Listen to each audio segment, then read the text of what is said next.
On July 24, 2025, the soulful heartbeat of Louisiana's swamp pop faded as Tommy McLain, a beloved musician whose voice carried the bittersweet essence of the bayou, passed away at 85.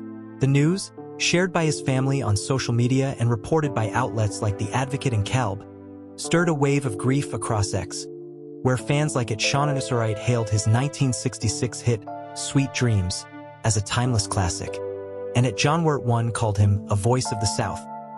Born in Jonesville, Louisiana, Tommy's journey from a small-town boy enchanted by music to a national star was a story of passion, perseverance, and faith.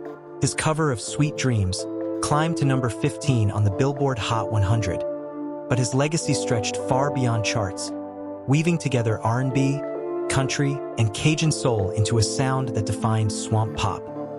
Today, we dive into Tommy McLain's cause of death, age, family, net worth, lifestyle, and biography, celebrating a man whose music still echoes through the heart of Louisiana and beyond. Tommy McLain entered the world on March 15, 1940, in Jonesville, a quiet town in Catahoula Parish, Louisiana, to Glenn and Nellie McLain, a working-class couple who nurtured a love for music in their home. At 6 months old, the family moved to Pineville in Rapides Parish, where Glenn worked at Camp Beauregard, and Tommy's earliest memories were of soldiers strumming guitars at house parties. The youngest of 5 siblings, brothers Paul and Albert, and sisters Glendola and Odessa, Tommy was the baby of the family, often standing on a box to sing for guests, his voice already captivating at age 4. His mother's radio, tuned to Grand Ole Opry broadcasts, introduced him to Ernest Tubb, Kitty Wells, and Hank Williams, whose raw emotion inspired a young Tommy to dream big. By 5, he was plucking a bass guitar, and at 12, he taught himself to play a left-handed guitar by reversing the strings, a skill that would later define his multi-instrumental talent. Influenced by Louisiana legends like Little Richard, Fats Domino, and Larry Williams, Tommy's musical soul was steeped in the vibrant sounds of his home state. In his teens, Tommy's passion for music took root in Pineville, where he played in a high school band and soaked up the local scene. By the 1950s, he was performing alongside country singer Clint West, a lifelong friend, in bands like the Veltones and later the Boogie Kings, a group that became a cornerstone of swamp pop.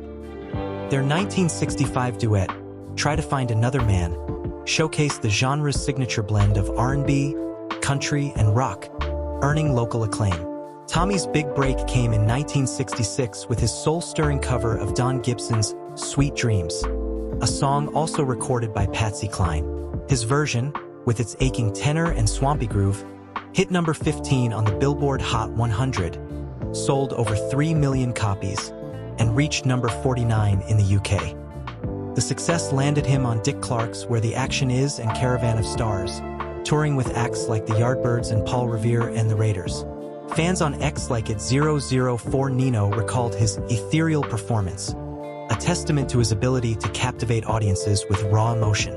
Tommy's versatility shone as he played bass, drums, fiddle, bagpipes, and keyboards, and worked as a DJ at KREH in Oakdale, spinning records and honing his stage presence.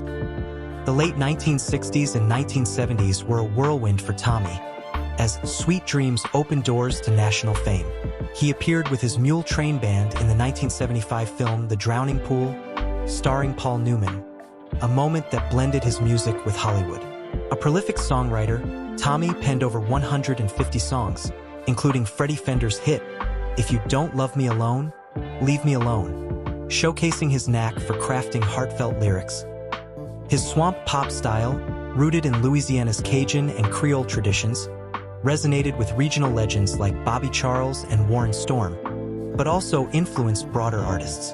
Elvis Costello, a fan, covered Sweet Dreams for his 1981 album Almost Blue, and Lily Allen praised Tommy's cover of Fats Domino's Before I Grow Too Old on BBC's Desert Island Discs in 2014. Yet fame came with struggles. Tommy battled alcohol and drug addiction in the 1970s, a dark period he later overcame through his Catholic faith, becoming an evangelist and finding solace in spirituality. His resilience was a quiet triumph, as he told Offbeat magazine in 2022, I survived because I found God. Tommy's career ebbed in the 1980s and 1990s, but he never stopped performing, playing local gigs with the Mule Train Band and keeping swamp pop alive in Louisiana's juke joints. In 2007, his contributions were honored with an induction into the Louisiana Music Hall of Fame, a moment of pride for his family and fans. He also earned a place in the Swedish Rock and Roll Hall of Fame, reflecting his global reach.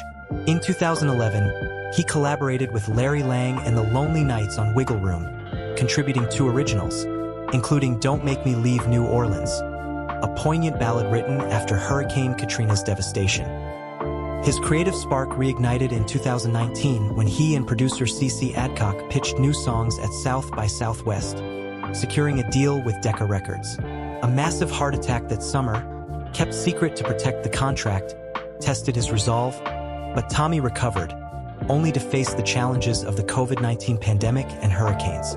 Despite setbacks, including Decca dropping him in 2021, he released I Ran Down Every Dream in August 2022 under Yep Rock Records, his first album in over 40 years.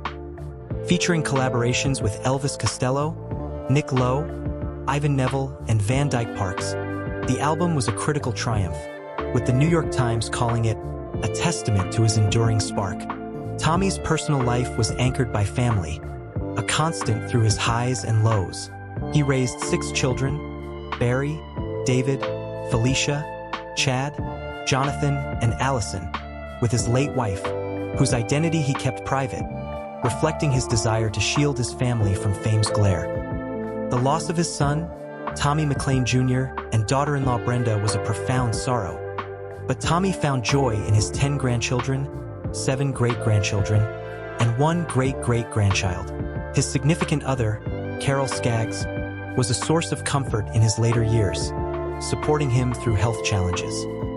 Preceded in death by his parents, brothers Paul and Albert, and sisters Glendola and Odessa, Tommy remained close to his extended family, often hosting gatherings in Hesmer, where he lived modestly.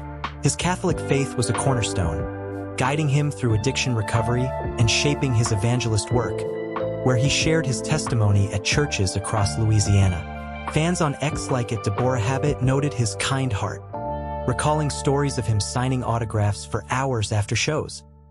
Tommy's lifestyle was a reflection of his roots, humble, grounded, and tied to Louisiana's culture.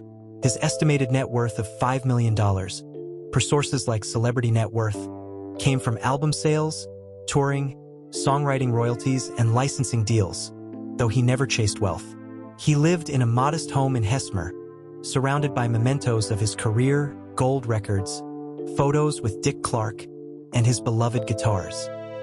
Unlike many stars, he owned no lavish cars or properties, preferring to invest in his music and family. He loved cooking Cajun dishes like gumbo and jambalaya, often sharing meals with neighbors, a nod to his upbringing. His iconic stage outfits, like the white cowboy boots and glittery jackets described by The Current at the 2022 New Orleans Jazz Fest, were a showman's flair, ordered online with a chuckle at his own extravagance. Tommy stayed active, performing at festivals like Jazz Fest 2023 and contributing to a 2025 tribute album for Zydeco pioneer Clifton Chenier alongside the Rolling Stones and Lucinda Williams. His philanthropy included benefit concerts for hurricane relief, a cause close to his heart after Katrina. Health challenges marked Tommy's later years, including a 2019 heart attack, which nearly derailed his life. His recovery from this heart attack was a testament to his determination and resolve. On July 24, 2025, Tommy passed away peacefully at his mother's home, as announced by his sister on Facebook. No specific cause of death was disclosed, but his peaceful passing at 85 suggested natural causes, per Calb and The Guardian. His funeral mass, held on July 28, 2025, at St. Mary's Assumption Catholic Church in Cottonport, was a celebration of memories, with burial at St. Mary's Catholic Cemetery No. 2. Fans shared clips of his final Jazz Fest performance, where he sang Sweet Dreams with Elvis Presley, a moment at KSLA described as lightning striking twice.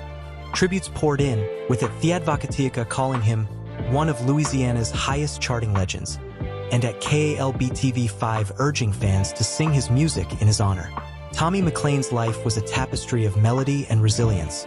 From a boy singing on a box in Laplace to a legend whose voice defined swamp pop. His music, blending Cajun traditions with R&B soul, captured Louisiana's spirit and touched the world, from Dick Clark's stage to Elvis's admiration. His struggles with addiction and health were met with faith and grit, making his 2022 comeback a triumph of spirit. His love for his children, grandchildren, and fans was unwavering, as was his devotion to his roots. The pain of his loss is tempered by the joy he left behind, in sweet dreams, and in every note that still plays in Bayou jukeboxes. If Tommy's story of passion, faith, and soul has stirred your heart, please take a moment to like this video and subscribe to our channel. Let's keep his swamp pop legacy alive, honoring a man whose dreams ran deep. Thank you for joining us on this journey through the life of Tommy McLain. Until next time, play his music, feel the bayou, and let his voice live on.